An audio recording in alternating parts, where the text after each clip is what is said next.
새벽 5시 경찰청 상황실의 전화벨이 요란하게 울려댔습니다. 또다시 실패했다는 보고였죠. 전국을 떠들썩하게 만든 폭력 조직의 보스 강태식을 잡기 위한 작전이 또다시 물거품이 되어버린 겁니다. 이번이 벌써 7번째 실패였어요. 도대체 몇 번째인가? 경찰청장 한서진이 묵직한 목소리로 물었습니다. 참모진들은 서로 눈치만 보며 대답을 피했어요. 회의실 안의 공기는 무겁게 가라앉았죠. 지난 석 달 동안 완벽해 보이는 정보와 치밀한 계획들이 모두 허사가 되어버렸거든요. 강태식은 마치 유령처럼 사라져버렸습니다. 서진은 창밖을 바라보며 깊은 한숨을 내쉬었어요.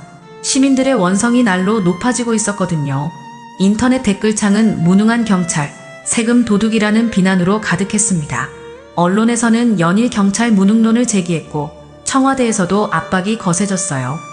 여성 최초의 경찰청장이라는 타이틀이 때로는 더 큰 부담으로 다가왔습니다. 청장님, 오늘 오후 3시에도 기자회견이 예정되어 있습니다. 비서가 조심스럽게 말했어요. 서진은 고개를 끄덕였습니다. 또다시 최선을 다하고 있다는 뻔한 말을 반복해야 했죠. 하지만 시민들의 신뢰는 바닥으로 떨어진 상태였어요. 그런데 뭔가 이상했습니다. 작전이 실패할 때마다 강태식 측이 보이는 반응이 너무 여유로웠거든요. 마치 미리 알고 있었던 것처럼 말이죠. 특히 지난주 인천 작전에서는 경찰이 도착하기 불과 10분 전에 강태식이 자리를 떴다는 목격담도 있었어요. 이건 우연이라고 하기엔 너무 정교했습니다. 서진은 점점 확신이 들었어요. 분명히 내부에서 정보가 새어나가고 있다는 걸 말입니다. 누군가 의도적으로 작전 정보를 흘리고 있었죠. 회의실에서 참모진들과 마주 앉은 서진의 표정은 단단했습니다. 이번에는 다르게 접근해야겠어요. 그녀의 목소리에는 결연한 의지가 담겨 있었어요. 그날 저녁 8시 서진의 개인 휴대폰이 울렸습니다. 모르는 번호였어요. 평소라면 받지 않았겠지만 뭔가 직감이 스쳤죠. 여보세요? 서진이 조심스럽게 받았습니다. 경찰청장님이시죠? 남성의 목소리였어요. 중년으로 들렸지만 의도적으로 목소리를 낮춘 듯 했습니다. 저는 이름을 밝힐 수 없어요. 하지만 중요한 정보가 있습니다. 서진은 즉시 녹음 버튼을 눌렀어요. 어떤 정보인가요? 강태식 말입니다. 내일 밤 11시에 강북구 폐공장에서 중요한 사람을 만날 예정이에요. 구체적으로는 미아동 철강공장 터 말입니다. 제보자의 목소리는 확신에 차 있었어요. 이번엔 정말 확실합니다. 제가 직접 확인했거든요. 왜 저에게 알려주시는 건가요? 서진이 물었습니다. 너무 갑작스러웠거든요. 더 이상 이런 놈들이 활개치는 걸 볼 수가 없어서요. 제 가족도 피해를 당했습니다. 제보자의 목소리에 분노가 섞여 있었어요. 하지만 조심하세요. 경찰 내부에 강태식과 연결된 사람이 있을 겁니다. 전화가 끊어졌습니다. 서진은 한동안 휴대폰을 들여다보며 생각에 잠겼어요. 이 제보가 진짜일까? 아니면 또 다른 함정일까? 하지만 뭔가 다른 느낌이었습니다. 제보자의 목소리에서 절박함이 느껴졌거든요. 서진은 즉시 수사본부장에게 전화를 걸었어요. 본부장님, 긴급회의를 소집해주세요. 새로운 정보가 들어왔습니다. 1시간 후 경찰청 작전실에 핵심 간부들이 모였습니다. 강력팀장, 정보과장, 특공대장까지 모두 긴장한 표정이었어요. 서진이 제보 내용을 전달하자 회의실이 술렁였습니다. 이번에도 또 함정일 가능성이 높습니다. 강력팀장이 조심스럽게 말했어요. 지금까지 7번 모두 헛발질이었잖아요. 하지만 포기할 수는 없어요. 서진이 단호하게 답했습니다. 시민들의 신뢰를 회복할 마지막 기회일지도 모르거든요. 그때 수사본부장이 걱정스러운 표정으로 말했어요. 청장님, 혹시 직접 나가실 생각은 아니시죠? 너무 위험합니다. 서진은 잠시 침묵했습니다. 사실 마음속으로는 이미 결정을 내린 상태였어요. 이번에는 반드시 성공해야 했거든요. 그리고 내부 첩자를 색출하기 위해서도 직접 나서야 했습니다. 이번엔 제가 직접 나가겠어요. 서진의 목소리는 흔들림이 없었어요. 너무 오랫동안 실패를 반복했습니다. 청장으로서 책임을 져야죠. 참모진들은 모두 반대했지만 서진의 의지는 확고했습니다. 다음날 밤 10시 경찰청 지하차고에서 출동 준비가 한창이었습니다. 서진은 방탄조끼를 착용하며 마지막 점검을 했어요. 특공대원들도 긴장한 표정으로 장비를 확인하고 있었죠. 이번 작전에는 30명의 정예 요원이 투입되었습니다. 청장님, 정말 직접 나가시는 건가요? 특공대장이 마지막으로 한 번 더 확인했어요. 현장은 너무 위험할 수 있습니다. 걱정 마세요. 뒤에서 지휘만 하겠습니다. 서진이 헬멧을 쓰며 답했어요. 하지만 속마음은 달랐죠. 이번에는 반드시 강태식을 직접 체포하고 싶었거든요. 강북구 미아동 폐공장까지는 차로 40분 거리였습니다. 밤거리를 달리는 동안 서진은 계속 생각했어요. 과연 이번에는 성공할 수 있을까? 아니면 또다시 허탕을 칠까? 하지만 이상하게 이번에는 확신이 들었습니다. 11시 정각 경찰 차량들이 폐공장 주변에 도착했어요. 멀리서 보니 공장 내부에 불빛이 보였습니다. 누군가 있다는 증거였죠. 서진의 심장이 빨리 뛰기 시작했어요. 1단대 우측으로, 2단대 좌측으로 포위하세요. 서진이 무전기로 지시했습니다. 3단대는 후방을 차단하고요. 특공대원들이 조용히 이동하기 시작했어요. 10분 후 공장이 완전히 포위되었습니다. 서진도 방탄복을 입고 조심스럽게 공장에 접근했죠. 경찰이다. 모두 나와. 특공대장이 확성기로 외쳤습니다. 잠시 후 공장 문이 열리며 강태식이 여유로운 표정으로 나타났어요. 그 뒤로 부하 5명이 따라 나왔습니다. 강태식은 40대 후반의 건장한 체격에 날카로운 눈빛을 한 남자였어요. 야야, 이게 뭔 소리냐? 강태식이 비웃으며 말했습니다. 그때 서진을 발견한 강태식의 얼굴에 조롱의 표정이 떠올랐어요. 어디서 여자가 나서? 꺼져. 애들은 집에나 가라 그래. 강태식이 손을 휘저으며 무시하는 투로 말했습니다. 경찰청장이 여자라니. 이 나라 참 한심하네. 서진은 감정에 흔들림 없이 차분하게 앞으로 걸어갔어요. 수갑을 손에 든 채로 강태식을 직시했습니다. 강태식 씨, 지금부터 당신은 피의자입니다. 서진의 목소리는 단호했어요. 폭력행위 등 처벌에 관한 법률 위반 혐의로 체포합니다. 그때 강태식이 갑자기 큰 걸음으로 서진에게 다가왔어요. 여자가 뭘 안다고 나서는 거야? 순간 강태식의 큰 손이 서진의 목을 향했습니다. 서진은 재빠르게 몸을 틀었지만 강태식의 손이 그녀의 목을 움켜잡았어요. 너희 남자 경찰들도 못하는 일을 여자가 할 수 있을 것 같아. 강태식이 힘을 주며 서진의 목을 조르기 시작했습니다. 주변 특공대원들이 급히 달려들었지만 서진은 손짓으로 제지했어요. 그녀는 침착하게 강태식의 손목을 잡고 비틀었습니다. 경찰 아카데미에서 배운 제압술이었죠. 으악! 강태식이 비명을 지르며 서진을 놓았어요. 서진은 흔들림 없이 강태식을 바라보며 말했어요. 성별은 중요하지 않아요. 법 앞에서는 모두 평등하거든요. 강태식은 손목을 부여잡으며 분노에 찬 눈으로 서진을 노려봤어요. 인연이 수갑을 채우겠습니다. 서진이 차분하게 말하며 강태식에게 다가갔어요. 자, 그럼 체포해보시지. 강태식이 팔짱을 끼며 도전적으로 말했어요. 하지만 과연 끝까지 갈 수 있을까? 서진이 수갑을 채우려는 순간 갑자기 공장 뒤편에서 폭발음이 들렸습니다. 연기가 피어오르며 특공대원들의 시야가 가려졌어요. 그 틈을 타서 강태식의 부하 몇 명이 재빠르게 움직였습니다. 후방 차단조는 어디 있어? 서진이 무전기로 소리쳤어요. 하지만 대답이 없었습니다. 뭔가 잘못되고 있었죠. 연기가 거친 후 확인해보니 충격적인 사실이 드러났어요. 강태식의 핵심 부하 3명이 이미 사라져 있었습니다. 마치 미리 준비된 탈출로를 이용한 것처럼 말이죠. 공장 뒤편에는 하수구로 연결된 비밀 통로가 있었어요. 이상해요. 특공대장이 서진에게 보고했습니다. 후방 차단조가 제 시간에 도착하지 못했어요. 교통체증 때문이라고 하는데 서진은 즉시 의심이 들었어요. 밤 11시에 무슨 교통체증이 있겠어요? 더욱이 미리 우회 경로까지 다 계획해놨는데 말이죠. 누가 후방 차단조에 지시했나요? 서진이 날카롭게 물었습니다. 강력팀 오 형사님이 직접 연락하셨습니다. 특공대장이 답했어요. 출발 시간을 10분 늦춰도 된다고 하시더군요. 서진의 머릿속에 경보가 울렸어요. 오 형사는 20년 경력의 베테랑으로 이런 실수를 할 사람이 아니었거든요. 게다가 오늘 작전 브리핑에서도 유독 조용했던 게 기억났습니다. 한편 강태식은 여전히 여유로운 표정이었어요. 핵심 부하들은 도망쳤지만 본인은 전혀 당황하지 않고 있었죠. 참 신기하네요. 강태식이 비웃으며 말했어요. 경찰들이 이렇게 허술할 줄은 몰랐는데, 특히 여자 청장님은 더더욱. 서진은 강태식을 체포했지만 마음이 무거웠어요. 이번에도 완전한 성공은 아니었거든요. 가장 중요한 증거들과 핵심 인물들이 모두 빠져나갔으니까요. 경찰서로 돌아가는 차 안에서 서진은 계속 생각했어요. 오 형사의 행동이 단순한 실수일까? 아니면 의도적인 것일까? 그런데 곰곰이 따져보니 이상한 점들이 하나둘씩 보였습니다. 지난 몇 번의 작전에서도 오 형사가 관련된 부분에서 항상 작은 실수들이 있었어요.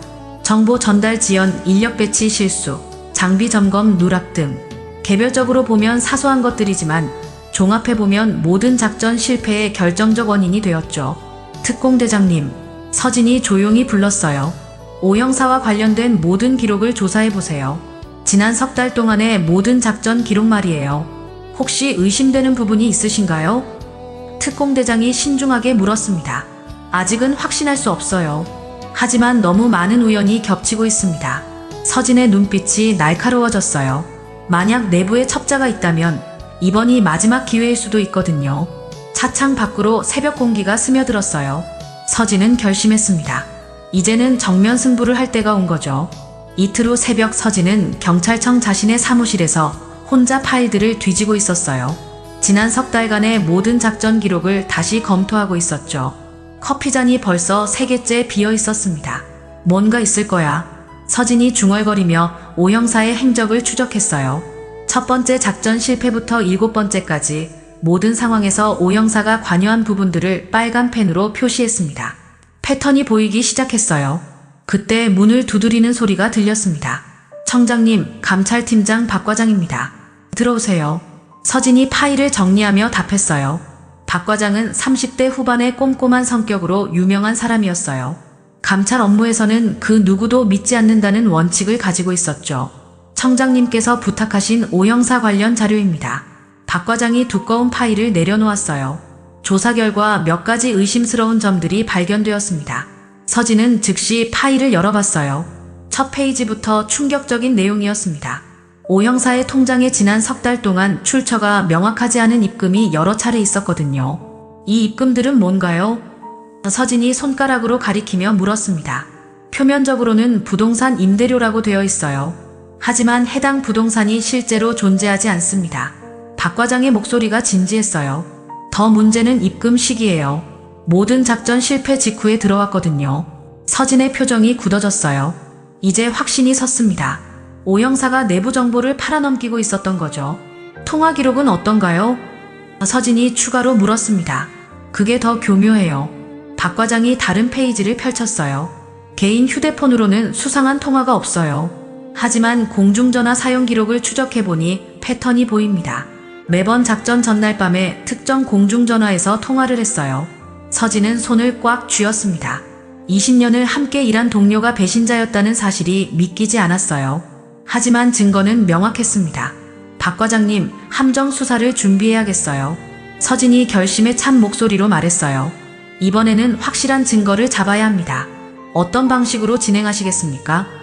박 과장이 조심스럽게 물었어요. 가짜 작전 정보를 만들어서 오 형사에게만 알려주는 거예요. 서진이 계획을 설명했습니다. 그리고 그 정보가 강태식에게 전달되는지 확인하는 거죠. 박 과장이 고개를 끄덕였어요. 위험할 수 있습니다. 만약 오 형사가 눈치채면 그럴 리스크는 감수해야죠.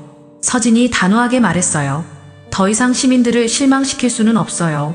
다음 날 오후 서진은 오 형사를 개별적으로 만났습니다. 비밀스러운 표정으로 가짜 정보를 전달했어요. 강태식이 사흘 후 밤에 마포구 폐건물에서 중요한 거래를 한다는 내용이었죠. 이번엔 정말 확실한 정보예요. 서진이 연기하며 말했어요. 절대 비밀로 해주세요.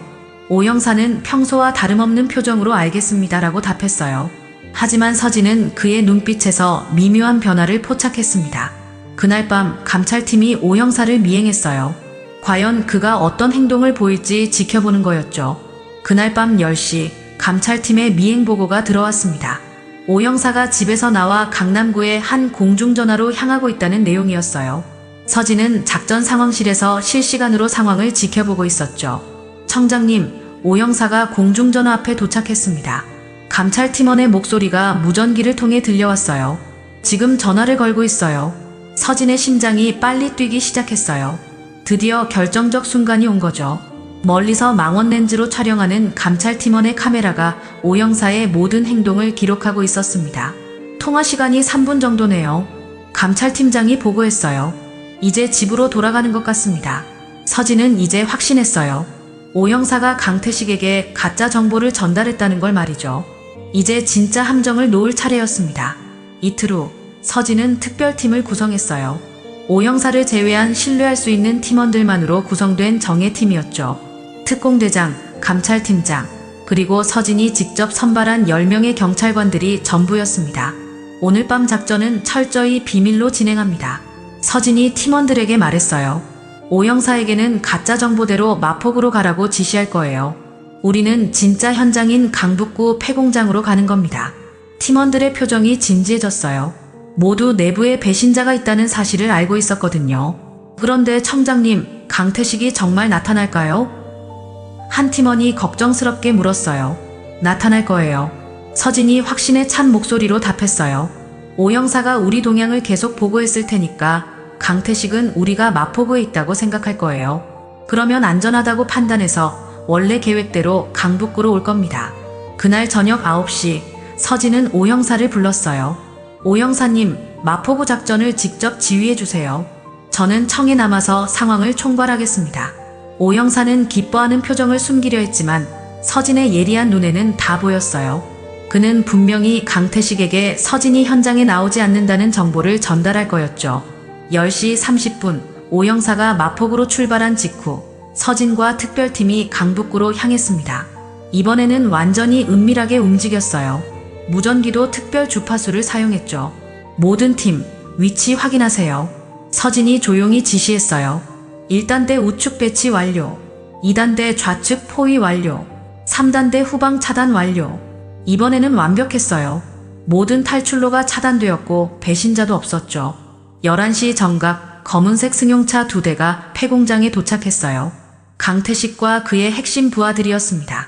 그들은 완전히 경계를 늦춘 상태였어요. 지금이다. 서진이 신호를 보냈어요. 갑자기 사방에서 경찰 특공대가 나타났습니다. 강태식과 부하들은 완전히 포위된 상태였어요. 이번에는 탈출할 곳이 없었죠. 꼼짝 마! 경찰이다. 특공대원들이 일제히 외쳤어요. 같은 시각 마포구에서는 오 형사가 빈 건물만 바라보고 있었어요.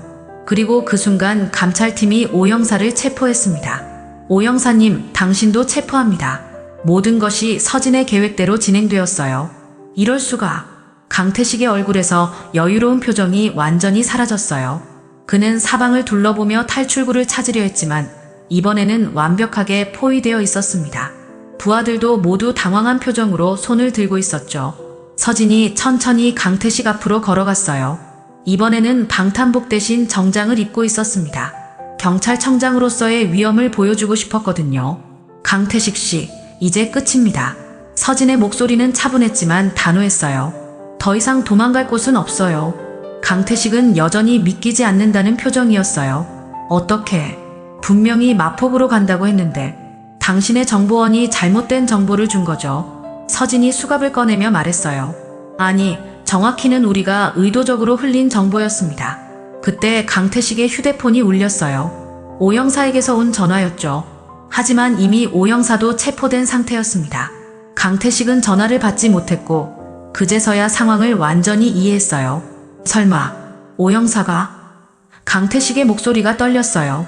네, 당신의 내부 정보원도 함께 체포되었습니다. 서진이 수갑을 강태식의 손목에 채우며 말했어요. 이제 모든 게 끝났어요.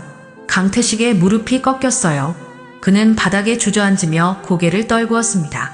지난 몇 달 동안 경찰을 우롱했던 그 오만한 모습은 완전히 사라졌죠. 젠장. 강태식이 중얼거렸어요. 여자한테 당하다니. 서진은 강태식을 내려다보며 말했어요. 성별은 중요하지 않다고 했죠. 중요한 건 정의입니다. 강태식이 고개를 들어 서진을 바라봤어요. 그의 눈에는 더 이상 조롱이나 무시의 빛이 없었습니다. 대신 패배감과 두려움이 가득했죠. 여자가 경찰청장이면 나라 망한다더니. 강태식이 자조적으로 웃으며 말했어요. 내가 망했네. 당신 같은 사람 때문에 나라가 여기까지 왔습니다. 서진의 목소리에는 분노가 담겨 있었어요. 이제 바로잡을 겁니다. 주변 특공대원들이 강태식의 부하들을 하나씩 연행하기 시작했어요. 모두 5명이었는데 지난 몇 달 동안 경찰을 농락했던 핵심 인물들이었죠. 강태식이 연행되면서 마지막으로 서진을 돌아봤어요. 인정할게요. 당신이 이겼어요. 서진은 아무 말하지 않았어요. 승리의 기쁨보다는 오 형사에 대한 배신감이 더 컸거든요. 20년을 함께 일한 동료가 돈 때문에 시민의 안전을 팔아넘겼다는 사실이 여전히 믿기지 않았어요. 경찰서로 향하는 차 안에서 강태식은 계속 고개를 숙이고 있었어요. 그의 휴대폰에는 계속해서 부하들로부터 전화가 왔지만 이미 체포된 상태라 받을 수 없었죠. 이제 당신의 조직도 무너질 거예요. 서진이 강태식에게 말했어요. 더 이상 시민들을 괴롭힐 수 없습니다. 강태식은 여전히 말이 없었어요. 패배를 완전히 인정한 모습이었죠. 수갑에 찬 그의 손목이 떨리고 있었습니다. 새벽 2시 경찰서에 도착한 강태식은 마지막으로 서진을 바라봤어요. 당신이 정말 무서운 사람이었네요. 서진은 그저 조용히 고개만 끄덕였어요. 이제 정말로 모든 일이 끝난 거였죠. 다음날 오전 9시 경찰청 대회의실은 기자들로 가득 찼습니다. 플래시가 터지고 카메라가 돌아가는 가운데 서진이 연단에 섰어요. 어제 밤에 피로가 남아 있었지만 그녀의 표정은 당당했습니다. 어젯밤 경찰은 폭력 조직 보스 강태식과 그의 핵심 조직원들을 성공적으로 검거했습니다. 서진의 목소리가 회의실 전체에 울려 퍼졌어요. 동시에 내부 정보를 유출한 경찰관도 체포했어요. 기자들 사이에서 웅성거림이 일었습니다. 내부 배신자까지 잡았다는 소식은 예상치 못한 것이었거든요. 청장님, 내부 첩자는 누구입니까? 한 기자가 손을 들며 물었어요. 강력팀 오 형사입니다. 20년 경력의 중견 간부였지만 금전적 대가를 받고 수사 정보를 유출했어요. 서진이 차분하게 답했습니다. 현재 관련 수사를 진행 중입니다. 또 다른 기자가 질문했어요. 그동안 수차례 검거에 실패한 이유가 내부 첩자 때문이었다는 말씀인가요? 그렇습니다. 모든 작전 정보가 사전에 유출되어 번번이 실패했던 거죠. 서진의 목소리에는 아쉬움이 담겨 있었어요. 하지만 이제 모든 것이 해결되었습니다. 기자회견이 끝난 후 서진은 자신의 사무실로 돌아갔어요. 창밖으로는 따뜻한 봄 햇살이 비치고 있었습니다. 책상 위에는 축하 화환들과 시민들의 감사 편지가 쌓여 있었어요. 그때 비서가 들어왔어요. 청장님, 청와대에서 축하 전화가 왔습니다. 그리고 시민 여론조사 결과도 나왔어요. 어떤 결과인가요? 서진이 관심있게 물었어요. 경찰 신뢰도가 78%까지 올랐습니다. 특히 청장님에 대한 지지도는 85%예요. 비서가 밝은 표정으로 보고했어요. 서진은 안도의 한숨을 내쉬었어요. 드디어 시민들의 신뢰를 회복한 거였죠. 하지만 기쁨보다는 책임감이 더 무거웠습니다. 오후 2시 전국의 모든 뉴스에서 이 소식이 헤드라인으로 나왔어요. 경찰청장, 부패 경찰과 조폭 동시 검거, 여성청장의 완벽한 승리, 시민 안전 되찾았다 등의 제목들이 화면을 가득 메웠습니다. 인터넷 댓글창도 완전히 달라졌어요. 청장님 대단하세요. 여성이라고 무시했던 사람들 반성해라. 이제야 진짜 경찰다운 경찰이다 등 찬사가 쏟아졌죠. 저녁 6시 서진은 경찰청 최고층 사무실의 유리창 앞에 서 있었어요. 도시의 불빛들이 하나둘 켜지기 시작했고 퇴근하는 사람들의 모습이 작게 보였습니다. 평범한 일상을 되찾은 시민들의 모습이었어요. 그때 비서가 조심스럽게 다가왔어요. 청장님, 오늘 정말 수고 많으셨어요. 이제 한숨 돌리시겠죠? 서진은 창밖을 바라보면서 천천히 고개를 돌렸어요. 그녀의 눈빛에는 여전히 강한 의지가 담겨 있었습니다. 아직 시작도 안 했어요. 서진의 목소리는 조용했지만 확고했어요. 강태식은 빙산의 일각일 뿐이거든요. 진짜 큰 조직들이 아직 남아있어요. 비서가 놀란 표정을 지었어요. 그럼 또 다른 작전을 계획하고 계신 건가요? 경찰청장의 임무는 끝이 없습니다. 서진이 미소를 지으며 말했어요. 시민들이 안전하게 살 수 있는 그날까지 계속해야죠. 창밖으로 도시의 야경이 펼쳐졌어요. 서진은 그 불빛들을 바라보며 다음 계획을 세우기 시작했습니다. 오늘의 승리는 더 큰 정의를 위한 첫걸음에 불과했거든요.